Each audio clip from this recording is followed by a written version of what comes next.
Imagine this, right now, as you're watching this video, powerful radiation from the sun is hitting Earth. Wait for this part. Scientists say this is the largest solar radiation storm we've seen in more than 20 years. And guess what? It's not just about beautiful lights in the sky.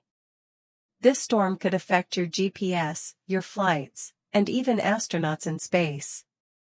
So what exactly happened? How dangerous is this solar radiation storm? And what does this mean for all of us on Earth? Here's the interesting part. We're going to explore this amazing space weather event together, and while we do that, you'll learn some super useful A2-B2 English vocabulary and phrases that you can use when talking about science, weather, and current events in your daily life. Today's story comes from a breaking news report about the sun's most powerful activity in decades. But here's the surprising part, you'll not only understand this fascinating news, but you'll also pick up practical English that you can use at work, in conversations, and when reading the news. Welcome to Lady Show English. And trust me, you'll want to stay until the end for this one. Before we dive into the full story, let me give you a quick preview of the useful English you're about to learn today. This is going to be really practical. First, we'll look at some essential science and weather vocabulary like solar radiation storm, charged particles, and geomagnetic storm. Don't worry, I'll explain these in simple English. We'll also explore the phrase pose risks to, which is super useful when you want to talk about potential dangers in any situation, not just space weather. But here's what I'm most excited about. We're going to learn how to use expressions like keep someone in the know and, for the most part, these are phrases native speakers use all the time in everyday conversation, and they'll make your English sound much more natural and fluent. Plus, we'll cover some important grammar patterns for talking about possibilities and predictions, like may be visible and have the ability to. These structures are perfect for B1 and B2 learners who want to express uncertainty and potential outcomes more confidently. Ready for the next one? We'll also look at how to describe causes and effects using phrases like triggered by and caused by. Trust me, these will be super useful in your daily English. Let's get into the full story now, and remember, I'll highlight all these important words and phrases as they appear naturally in the context. Something extraordinary happened on Monday. The sun, our closest star, released an incredible amount of energy toward Earth. Scientists at the National Weather Service's Space Weather Prediction Center, or SWPC for short, have been watching this event very carefully. And this surprised everyone. They announced that this solar radiation storm reached a level 4 out of 5 on their severity scale. To put this in perspective, this is the largest solar radiation storm we've experienced in over 20 years. But what exactly is a solar radiation storm? Well, let me explain this in simple terms. When the sun becomes very active, it releases charged particles. These are tiny pieces of energy that travel incredibly fast through space toward our planet. Here's where it gets interesting. These particles can actually affect important things we use every day, like satellites, GPS systems, and even airplanes flying across the poles. The last time scientists observed a severe solar radiation storm at this level was way back in October 2003. Listen to this part carefully. Those storms were called the Halloween space weather storms, and they actually caused power outages in Sweden and damaged power transformers in South Africa. This is important. It shows us that these solar events aren't just pretty lights in the sky, they can have real impacts on our daily lives. But here's the surprising part. When these solar radiation storms reach Earth, they can pose risks to astronauts living on the International Space Station. The radiation levels increase, which means the astronauts need to move to parts of the station that have better shielding, kind of like hiding in a safer room during a storm. Passengers on flights traveling polar routes, that means flights going near the North or South Pole, also face increased radiation exposure during these events. Now, you might be wondering, did the experts warn people about this? And guess what? Yes, they did. The SWPC team made phone calls to airlines, NASA, the Federal Aviation Administration, and many other important organizations before the storm arrived. Here's what one forecaster said. Sean Dahl explained, "We've been making all these phone calls to ensure that we are keeping all the critical technological infrastructure operators in the know of what's happening." This phrase is so useful. Keep someone in the know means to make sure someone has the latest information. Wait for this part. The heightened radiation can also affect the satellites we rely on for communications and navigation. Do you remember the extreme geomagnetic storm that happened in May 2024? Here's the emotional part. Farmers using tractors from John Deere Company experienced GPS disruptions.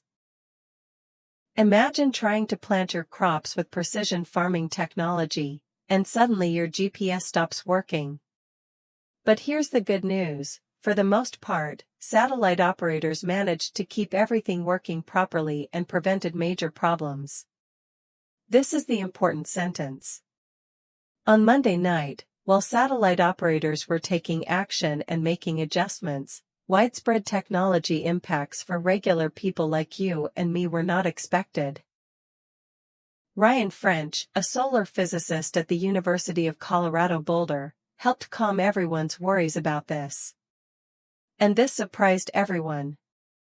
Along with the radiation storm, a severe geomagnetic storm also reached Earth on Monday at 2:20 p.m. Eastern Time. But what causes these geomagnetic storms? They're caused by something called coronal mass ejections, or CMEs. Think of these as massive explosions of superhot gas and magnetic fields that shoot out from the sun's outer atmosphere. Here's the interesting part. When these eruptions are directed at Earth, they can cause major disturbances to our planet's magnetic field. The coronal mass ejection that created Monday's storm was triggered by an X-class flare. That's the most intense type of solar flare the sun can produce.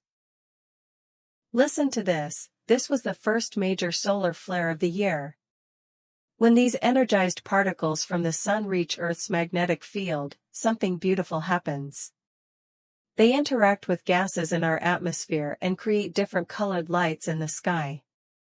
Here's where it gets emotional. These lights are what we call auroras, the northern lights, or aurora borealis, and the southern lights, or aurora australis. People around the world dream of seeing these magical dancing lights. But here's something fascinating. Auroras experience short 20-minute bursts in activity called substorms. During these periods, the northern lights become visible much further south than usual. Scientists initially thought the auroras may be visible over much of the northern half of the United States, potentially as far south as Alabama and northern California. But the real reason is the arrangement of the magnetic field within the CME shapes which regions actually get to see the auroras and how much energy reaches the atmosphere. This part surprised me. The orientation of the storm when it reached Earth prevented widespread colorful displays from appearing in American skies. However, incredibly vivid auroras were captured across Europe. The images were absolutely stunning. And guess what happens next? More flares from the same active sunspot region are possible. Any solar flares occurring within the next week have a good chance of producing further Earth-directed eruptions. This means the light show might not be over yet. Now that you've heard the complete story, let's break down some of the most useful English you can take away from this news. You'll like the next one even more. Let's start with the phrase pose risks to. In our story, we learned that solar radiation storms pose risks to astronauts and pose risks to satellites. This is so useful. Pose risks to means to create or present a danger or potential problem to someone or something. The word pose here means to present or cause, and we use this phrase in formal and semi-formal English all the time. In the news story, we heard, when solar radiation storms reach Earth, they can pose risks to astronauts in low Earth orbit. This sentence tells us that the storms create dangers for the people in space. Listen to this sentence carefully, it's showing us cause and effect in a professional way. But here's where it gets practical. You can use pose risks to in so many everyday situations. For example, heavy rain can pose risks to drivers on the highway. Or at work, you might say, this new policy could pose risks to our customer relationships. When talking about health, lack of sleep poses risks to your immune system. See how versatile this is? Let me give you a small task. Think about your daily life. What are some other situations where you could use pose risks to? Maybe talking about food safety, workplace hazards, or even digital security? Try creating your own sentence using this phrase. Ready for the next useful phrase? Let's talk about keep someone in the know. This is one of those expressions that makes you sound like a native speaker. In our story, the forecaster said, "We've been making all these phone calls to ensure that we are keeping all the critical technological infrastructure operators in the know of what's happening." Here's what this means in simple English. When you keep someone in the know, you make sure they have the latest information about something important. You're keeping them informed and updated. The opposite would be leaving someone out of the loop. That means they don't know what's going on. This phrase is super common in work situations. For example, your boss might say, "Please keep me in the know about the project's progress." Or you might tell a colleague, "I'll keep you in the know if anything changes with the meeting time." In friendships, you could text, "Keep me in the know about your travel plans." Can you hear how natural this sounds? Here's a little challenge for you. Besides work and friendships, where else do you think you could use keep someone in the know? Maybe when planning events with family? When coordinating with teammates? When updating neighbors about community issues? Think about it and maybe share your ideas in the comments. Here comes an even better one. The phrase "for the most part" is incredibly useful for B1 and B2 learners. In our story, we learned, for the most part, power grid and satellite operators kept satellites in order and properly in orbit. This is important. For the most part means mostly or generally or in most cases. It's a way to say that something is usually true, but maybe not 100% of the time. Let me explain with the story example. When we say satellite operators for the most part kept everything working, we mean that generally they succeeded, though there might have been a few small problems. It's more sophisticated than just saying mostly. It sounds more natural and fluent. You can use this phrase everywhere. At work, for the most part, our team meets its deadlines. About your routine, I eat healthy food for the most part, but I enjoy pizza on weekends. When giving feedback. For the most part, I enjoyed the movie, though the ending was weak. See how flexible this is? Think about your own life. What's something that's true about you for the most part? Maybe your exercise habits? Your study routine? Your eating preferences? This phrase helps you sound balanced and honest without being too absolute. Ready for the next one? Now let's look at two really important phrases for explaining causes and effects, triggered by and caused by. In our news story, we learned that the coronal mass ejection was triggered by an X-class flare and that geomagnetic storms are caused by coronal mass ejections. But what's the difference? Both phrases explain what made something happen, but there's a subtle difference. Caused by is more direct and general, it simply tells us what made something occur. Triggered by suggests that something set off or activated an event, often something that was already building up or ready to happen. Think of trigger like pulling the trigger on a gun, it's what starts the action. Here's how you use these in daily life. You might say, my headache was caused by stress at work. Or, the argument was triggered by a simple misunderstanding. For health, her allergic reaction was caused by peanuts. For emotions, his anger was triggered by the unfair comment. Can you feel the slight difference? Let me give you a practical task. Think about something that happened to you recently. Maybe you felt happy, stressed, excited, or tired. Can you explain what caused that feeling or what triggered it? Try using both phrases to describe different situations in your life. You'll like the next one even more. Let's explore how to talk about possibilities and predictions in English. In our story, we heard two important patterns. Auroras may be visible over much of the northern half of the U.S., and any flares occurring within the next week have a good chance of producing further eruptions. These are perfect for B2 level. When you say something may be possible, you're expressing uncertainty. It might happen, or it might not. It's a 50-50 possibility. When you say something has a good chance of happening, you're suggesting it's more likely, maybe 60 to 80% probability, but still not certain. Let's make this practical. At work, the meeting may be postponed until next week. Or, this project has a good chance of succeeding if we work together. For weather, it may rain tomorrow. Or, we have a good chance of seeing sunshine this weekend. For personal goals, I may travel to Japan next year versus I have a good chance of getting promoted if I finish this certification. Here's an interactive challenge. What's something you're hoping will happen in your life? Maybe a vacation, a job opportunity, a health goal, or a relationship milestone? Try expressing it using both may and have a good chance of to show different levels of confidence.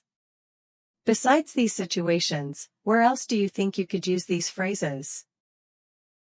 Maybe when making plans with friends?